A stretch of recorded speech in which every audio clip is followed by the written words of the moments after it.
It's heavy. Stand together. I'm like a hot mess right now. I'm so overwhelmed because I don't feel super good right away. And when I told Huntsman, this is my 10th anniversary from diagnosis, I want to do something remarkable. I want to raise $100,000. I think they were kind of like, okay, when you don't, it's still okay because it's still more than everyone else. So it's taken me 2 months to get to this point. And when Curtis called me last night and said, "We see you're so close. We would like to push to the goal." And I said, "Please don't make it a hard sell. Please just be like super soft." I don't think they were super soft. And so I'm sorry for that. But we were not meant to be tricked tonight to come and celebrate the wonderful Steve Densley and then give money. But thank you for making the donations, because here's what I know. That by the time you get cancer, it's too late to donate to help yourself. And I was one of the few people that made it through this horrible cancer. And I joke, it's not a popular cancer, like ovarian cancer, like nobody wants to get it, nobody gets it. And the people that do get it, 60% of brand new ovarian cancer patients are stage 3. And so it's not something that you're gonna assume that you're gonna survive. So when I went to Huntsman, it was perfect for me because they have a culture of care, and I was taken care of. And I said to them, I have 2 sons, 9 and 17. They will not eat their father's cooking. I cannot die. And I cannot come to grips with the fact that there's gonna be a second wife. So you have to help me beat this. And my doctor, who, I'm so glad you got to meet her tonight, Dr. Teresa Warner, she's the head of clinical trials, she pushed me. I did 18 months of chemotherapy. And I was grateful to be there every week in treatment. So when you think you're gonna die, it changes you forever. And you decide that it's a gift that cancer is for you. And I get to say that because I didn't die. But to know that you're gonna die in your 40s, you live differently. You make lists of things you're no longer gonna do anymore. Like clean the toilets, by the way. Like watch TV, by the way. And you make lists of things that you are going to do. Like you're gonna write letters to people that are important to you. That you're gonna make sure that you leave a legacy of talent that can perform and thrive without you, because you already know you're gonna die. And you're gonna work with young people. You're gonna be at UVU, University of Utah, BYU, Westminster, WGU. You're gonna go to all those schools and say, let me help your young people. You're gonna make sure that you don't spend any time doing stuff that doesn't matter. You're gonna do all your retirement trips with your children while they live in your house. You're welcome, my sons, by the way.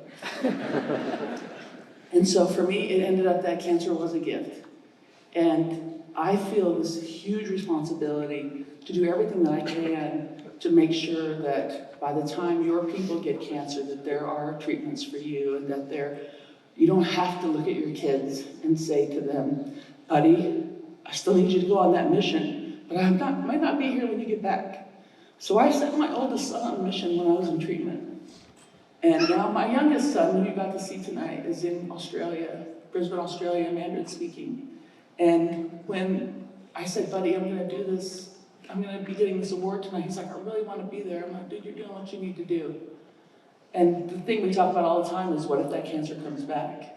If that cancer comes back, guess what? I have the best treatment center in the world here in Utah. And I am so passionate about making sure that none of you have to do what I had to do, even though for me it was a gift. So I'm so honored to be here tonight. It's such an honor for me to share the ticket with Steve Densley and to Carine and his family. You already know what a wonderful man he was. He was a pillar before it was like super cool to be a pillar. And he and I served on a couple of boards. A lot of the meetings that I'm in, I'm the only woman, so it's like me and 20 dudes, me and 30 dudes. He always came up to me and always made me feel welcome. He always made sure that I knew that I mattered. And so it was a huge loss when he passed away last July. But we benefit from all of his sacrifices that he made. I am nothing without my people. So you hear some of the band. I'm the least talented member of the band, but they needed a girl, like the Lori Partridge person, so I get to play with them.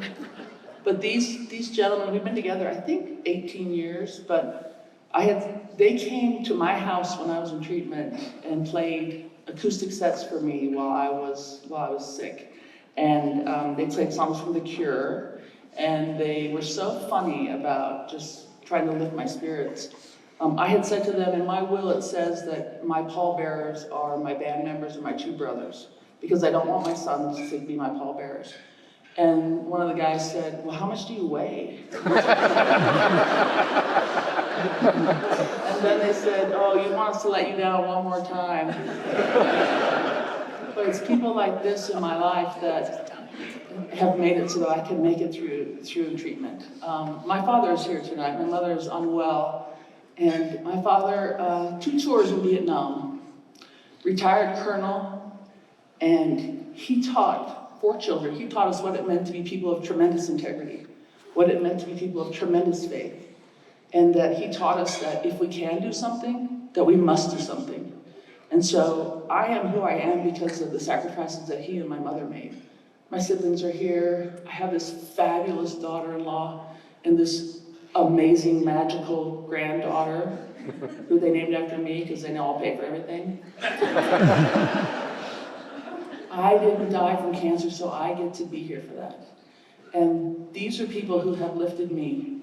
And if you listen to me when I talk, I usually say there's nothing special about me because I'm just that super nerdy girl who ate lunch by herself every day, who is an extreme introvert. But I realized tonight as I was sitting down there that there is something special about me. And it's that I have all of you. So thank you for lifting me as you rise in your personal life and your career. And thank you for giving me the opportunity to just be who I am. And I'm so humbled, and I feel like I'm the most blessed human on the planet. So thank you for your donations tonight, and thank you for this award.